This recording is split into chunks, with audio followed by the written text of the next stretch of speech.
അധികം ഒന്നും വലിച്ചു നീട്ടുന്നില്ല. കാരണം എന്ന് പറഞ്ഞാൽ ഇന്നലത്തെ കളിയെക്കുറിച്ച് തന്നെ പറയുന്നത്. കാരണം നമ്മുടെ ജോസ് ദ ബോസ് എന്ന് പറയുന്നത് നമ്മുടെ ബട്ട്ലറാണ്.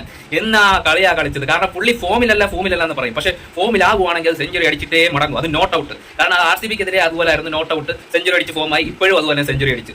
അതല്ലാതെ എന്നാ പറയുന്നത്. കാരണം എനിക്കൊരു സമയത്ത് തോന്നി കളി പോയി, നമ്മൾ കളി തോറ്റു എന്ന് തന്നെ വിചാരിച്ചു. കാരണം ഒരു സഞ്ജു സാംസൺ വന്നപ്പോഴേ പോയി അത് ഒരു എല്ലാ കളി കളിക്കാൻ പറ്റത്തില്ല. കാരണം സഞ്ജുവിന്റെ ഒരു നല്ല ആവറേജ് ഒക്കെ ഉള്ളതാണ്. ഈ കളിയിൽ ഔട്ടായി പോയി വിട്ടേക്ക്, അത് പോട്ടെ. സഞ്ജുവിനെ എല്ലാം നമുക്ക് കുറ്റമൊന്നും ഒരിക്കലും പറയാൻ പറ്റത്തില്ല. സഞ്ജുവിന്റെ പാട്ട് വളരെ നല്ല ക്ലിയർ ആയിട്ട് ചെയ്യുന്ന കാര്യമാണ്. പിന്നെ പരാഗ് എടുത്തു പറയുന്ന കാര്യം കേട്ടോ. കാരണം പരാഗിന്റെ ഒരു ഇന്നിംഗ്സ് എന്ന് പറഞ്ഞാൽ 14 ബോളിൽ 35-34 റൺ എടുത്തെന്ന് പറഞ്ഞു കഴിഞ്ഞാൽ ഈ ഘട്ടത്തിൽ എനിക്ക് തോന്നുന്നു ഒരു RRന്റെ ഏറ്റവും നെടുന്തൂണായിട്ട് നിൽക്കുന്ന ഒരാളാണ് ഇപ്പം പരാഗ് എന്ന് പറയുന്നത്. പിന്നെ ബട്ട്ലർ ഇന്നലത്തെ അതുപോലെ തന്നെ ബട്ട്ലർ ആ ഒരു നിന്നില്ലായിരുന്നെങ്കിൽ എനിക്ക് തോന്നുന്നു RR 8 നില പൊട്ടേണ്ട കളിയായിരുന്നത്. അത് എടുത്തു പറയണം. പിന്നെ ഒരു കാര്യം എന്ന് പറഞ്ഞാൽ എനിക്ക് തോന്നുന്നു 124 റണ്ണെങ്ങാണ്ട് ഉള്ള സമയത്ത് തന്നെ 14 ഓവർ കഴിഞ്ഞിട്ടുണ്ടായിരുന്നു. പിന്നുള്ള 6 ഓവറിൽ ഏകദേശം 100 റണ്ണോളം എടുക്കണമായിരുന്നു. അതും സുനിൽ നരേനെ പോലുള്ള ഒരു ബോളർ വന്ന് ആ സമയത്ത് ഏകദേശം എനിക്ക് 3 ഓവറിൽ 13-14 റണ്ണേ കൊടുത്തിട്ടുണ്ടായിരുന്നുള്ളൂ. ആ സമയത്താണ് നമ്മുടെ പവലിന്റെ ഒരു വരവ്. പവൽ വന്നിട്ട് ആ ഒരു 3 ബോളെ കളിച്ചുള്ളൂ, 4 ബോളെ കളിച്ചുള്ളൂ.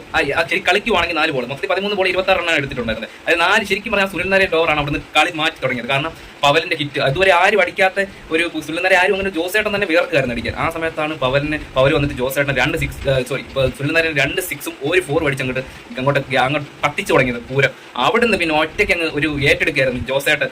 ആ ഒരു വിജയം എന്ന് പറയുന്നത് നമ്മൾ തട്ടിയെടുക്കുക എന്ന് തന്നെ പറയും. പിടിച്ചു വാങ്ങുക, ഞങ്ങൾക്ക് വേണം വിജയം എന്നുള്ള രീതിയിൽ.